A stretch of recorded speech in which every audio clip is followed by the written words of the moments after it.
In this third video, I want to discuss American political culture. American political culture is defined as the values, beliefs, and attitudes that are generally shared by citizens about how government should work. By nature, American political culture tends to be very pragmatic. And pragmatic means practical. We, as Americans, are not very philosophical about democracy, despite the flowery language of the Declaration of Independence or the preamble to the Constitution. Instead, we tend to look at the good government does in light of how practical it is. What utility does it bring us? For example, the American Revolution was primarily a means to protest the lack of rights that the colonists had as English subjects. You know, the whole no taxation without representation battle cry. Not exactly sexy, but practical. Beyond that pragmatic nature, we see some other foundational beliefs. These foundational beliefs or values have to be noted because, remember, values have political consequences. Values mix with resources to determine political conflict, and then our rules address that conflict.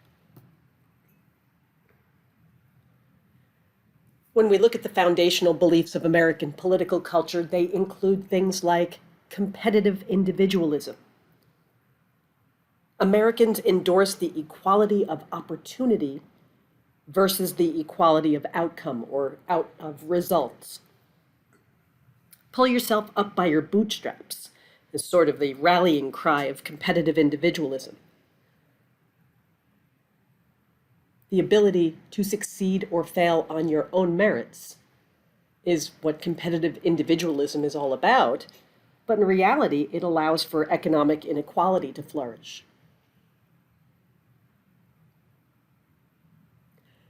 The second foundation belief is limited government. And this is the idea that government should be restrained by law so as to not infringe on individual rights and on that competitive individualism. Our Constitution is the embodiment of this notion of limited government. Third, we have free enterprise. This is the idea of private property and the free market, meaning no intrusion by government in the economic realm. Though it does. We've adjusted. You remember the Great Depression. Now the idea of free enterprise is as little government intrusion as possible rather than no intrusion. Free enterprise,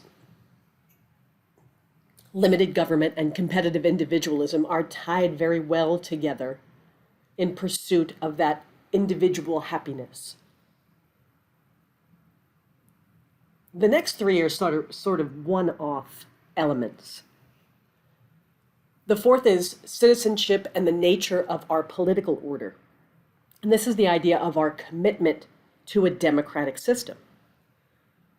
And despite adopting a representative democracy, democracy was not very highly regarded by elites at first. But over time, and with much conflict and bloodshed, a representative democracy with universal suffrage, meaning everybody 18 and older who are citizens can vote, we've finally gotten there. But it took a while.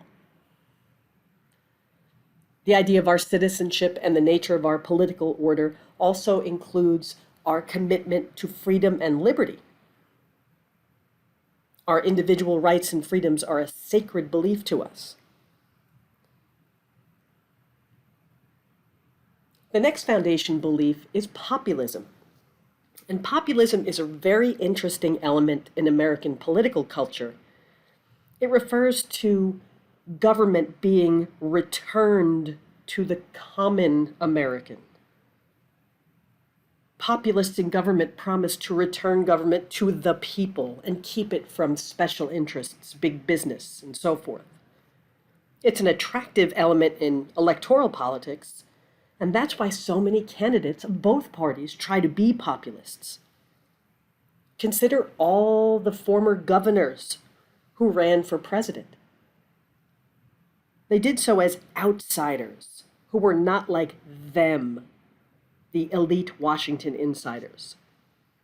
Donald Trump was the ultimate outsider, and although a rich man, portrayed himself as a blue-collar billionaire who always had the people's goals in mind.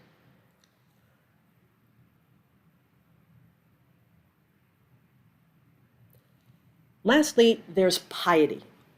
And piety means having religious devotion. And although there is a constitutionally mandated separation of church and state, piety plays a huge role in this country. Religion, or at least morality, affects politics, far more so than in other secular democracies. Consider evangelical Christians and their support for different politicians and parties.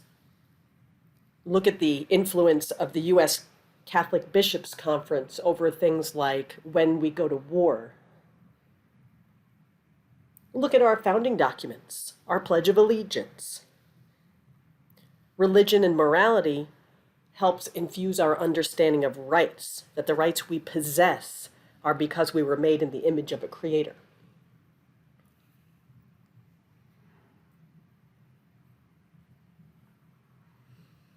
Over our history, we've seen a lot of political conflict, but a general lack of violent social conflict, with some notable exceptions, of course. Why is that? It is so for a number of reasons, but simply put, there is general agreement on how the system should work. Remember, political culture are the values that are generally shared.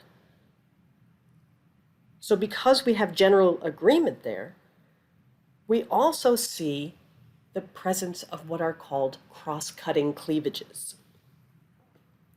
Cross-cutting cleavages are those divisions in society that allow people to find themselves in so many different and diverse categories that at some point government serves their interests. There is a time for one part of who they are to win in political conflict. By contrast, reinforcing cleavages are when people's demographic and social characteristics are those that are continually on the losing end of political conflict, reinforcing a situation that eventually becomes untenable. So what happens if or when the political culture starts to shift? What happens if groups of people find themselves repeatedly losing in political conflict and finding that government doesn't serve them, is not responsive to them? They may start to call into question what the point of that government is. Recall, political culture is what a society generally thinks about what government should do. What happens if our society doesn't agree any longer on those foundational principles? The worry is a shift from political conflict to real violent social conflict. And while we don't have the significant conflagrations of actual conflict, we do see greater and greater amounts of political polarization. Studies and polls and events on the news show that we're moving further and further apart from one another, and maybe losing some of those shared foundational beliefs. As a result, we're finding fewer things that we agree on, more things we disagree on, which means we need to renew the American experiment. And that's the challenge to you this semester. How do we address our lack of agreement on what government should be and should do? How can we create a more perfect union? How might you better attempt democracy?